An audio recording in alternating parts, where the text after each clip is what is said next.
Neste vídeo eu vou resolver os exercícios da nota de aula 8. A nota de aula 8 trata do assunto de funções. Então, nessa nota de aula a gente definiu o conceito de função, a gente viu que uma função é um caso particular de uma relação binária, a gente compreendeu quais as condições que essa relação binária deve satisfazer para que ela seja considerada uma função. Vimos formas de representar uma função, a gente viu que a gente pode representar uma função por diagrama de Venn, através de uma lei de correspondência e também graficamente, tá? Então, em cada um desses itens A, B e C, eu peço para que vocês determinem se cada relação binária entre esses conjuntos, faltou escrever aqui também A e B, representam ou não uma função. Então, para que uma relação seja uma função, todo elemento do domínio tem que ter um único correspondente no contradomínio. No item A, o elemento C não tem correspondente no contradomínio B, então não é função. No item B, todo elemento do domínio tem correspondente no contradomínio. Porém, o elemento C ele tem 3 correspondentes no contradomínio. E para ser função tem que ter apenas um correspondente no contradomínio. Então, no item B, também essa relação aí não representa uma função. E no item C, todo elemento do contradomínio tem um único correspondente no contradomínio. Então, é função. Tá? O A está relacionado apenas ao G, o B está relacionado apenas ao I, o C está relacionado apenas a F, e D está relacionado apenas a H. Então, observem que E e J não tem correspondente em A, mas isso não importa, né? Isso só quer dizer que a imagem dessa relação não é todo o contradomínio B, tá? A imagem dela é constituída apenas pelos elementos F, G, H e I. O que importa para ser função é que o domínio seja todo o conjunto A. No exercício 2, a gente deve determinar se cada uma das curvas representadas no plano euclidiano R2, elas representam ou não o gráfico de funções. Bom, no item a curva é essa reta aqui. Observem que se nós traçarmos, a gente viu que para verificar se uma determinada curva representa ou não o gráfico de uma função, a gente deve traçar retas paralelas ao eixo y sobre essa curva e verificar se pelo menos uma reta intercepta essa curva em um ou mais de um ponto. Ou melhor, em mais de um ponto, né? Em 2 ou mais pontos. Observe que se a gente traçar exatamente essa reta, uma reta em cima da curva, tracei a reta vermelha em cima da curva. Observem que essa reta, ela intercepta, então, essa curva em infinitos pontos, em todos os pontos. Então, toda reta vertical não representa uma função, tá? Então, aqui não é função.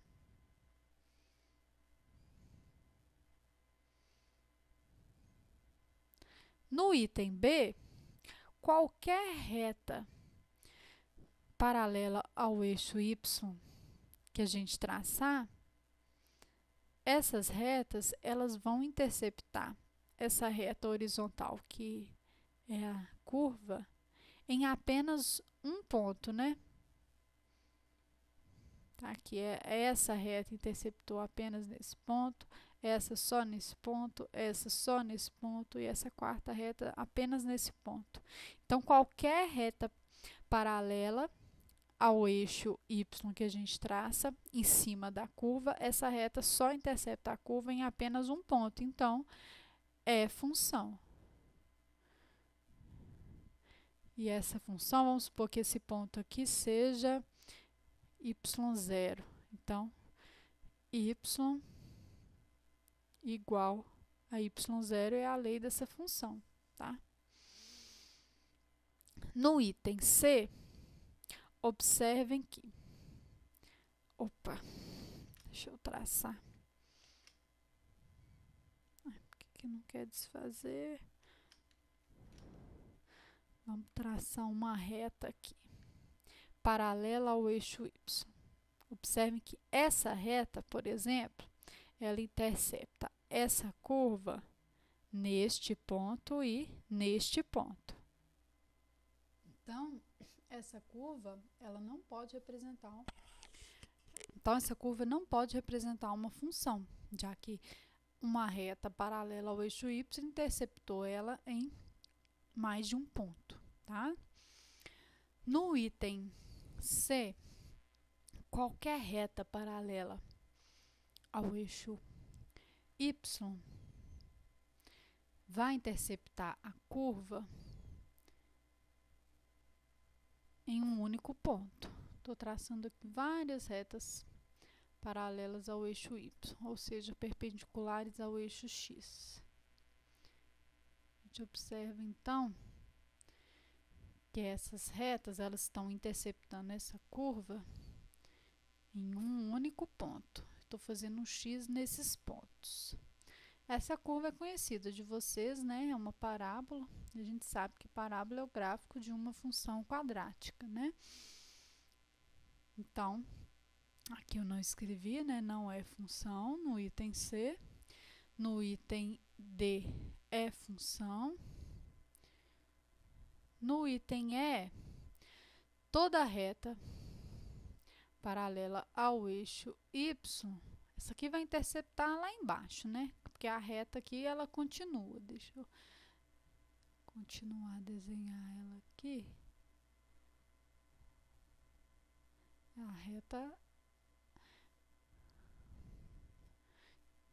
continua. Então, aqui intercepta em um único ponto, também em um único ponto, também intercepta essa reta em um único ponto, também intercepta. Então,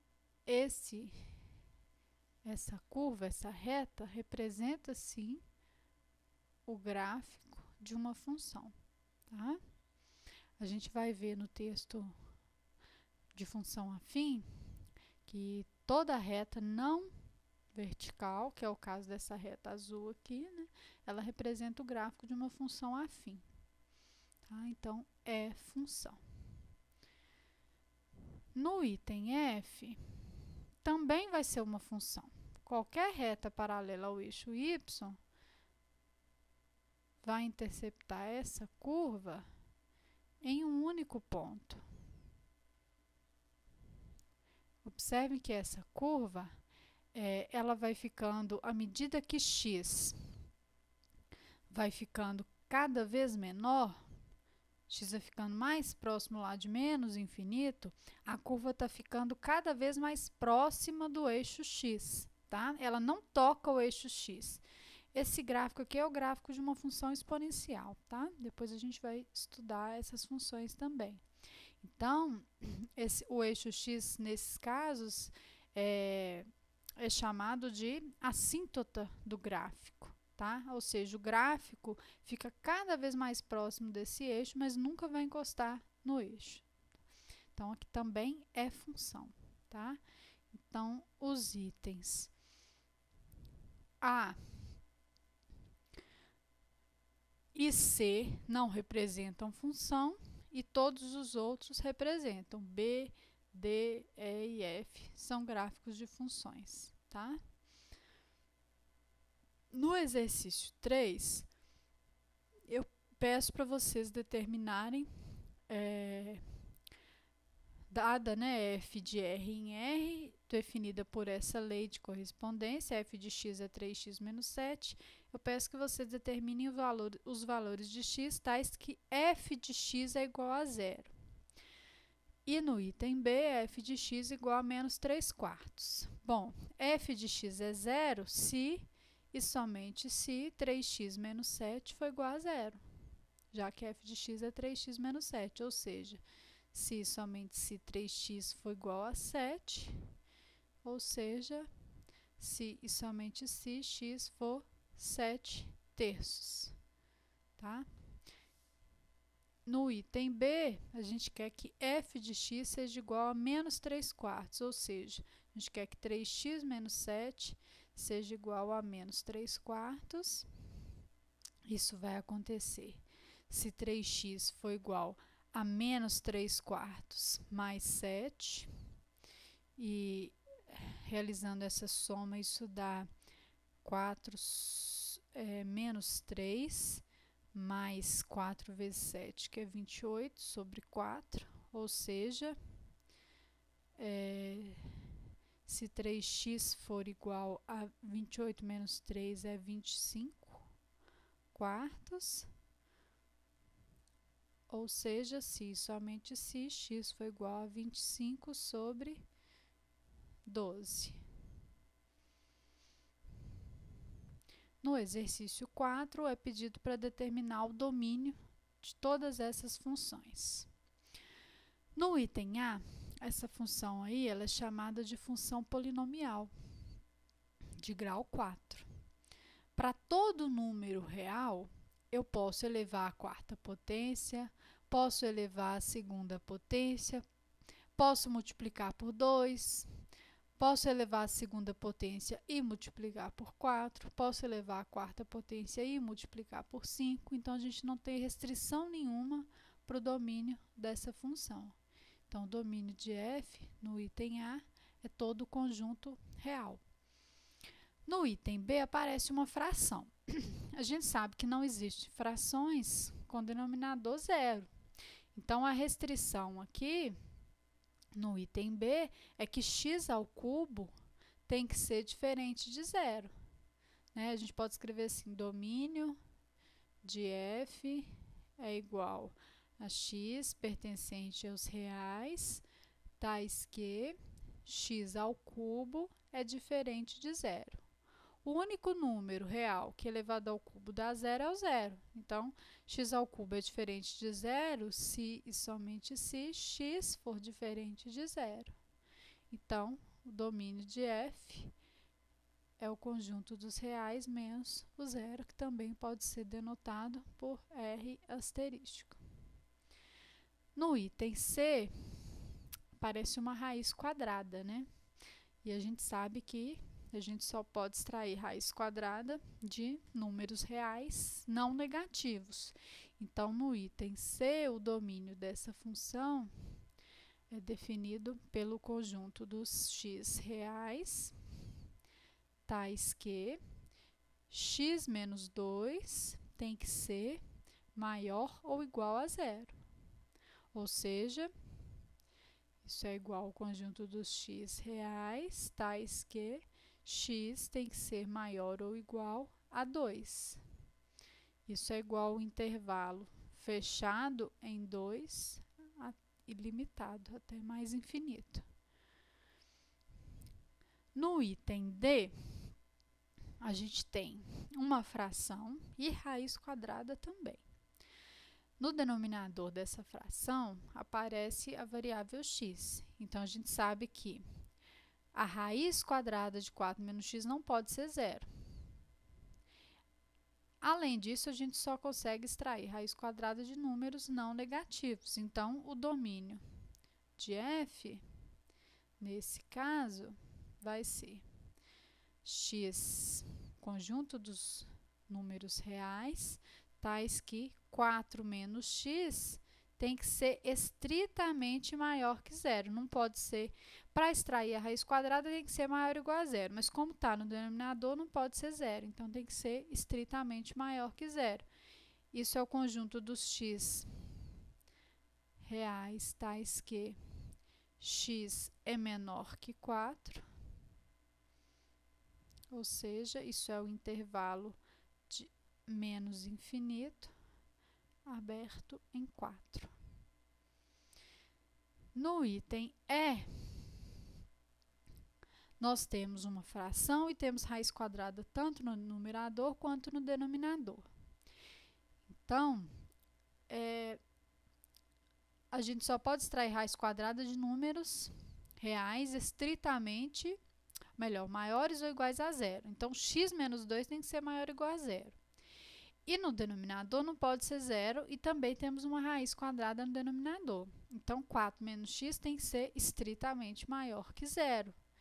Então, no item E, o domínio dessa função vai ser o conjunto de todos os x reais, tais que, a gente representa tal que às vezes com barra e de vez em quando com ponto e vírgula. Deixa eu seguir aqui a anotação. Tais que x menos 2 tem que ser maior ou igual a zero e 4 menos x tem que ser estritamente maior que zero.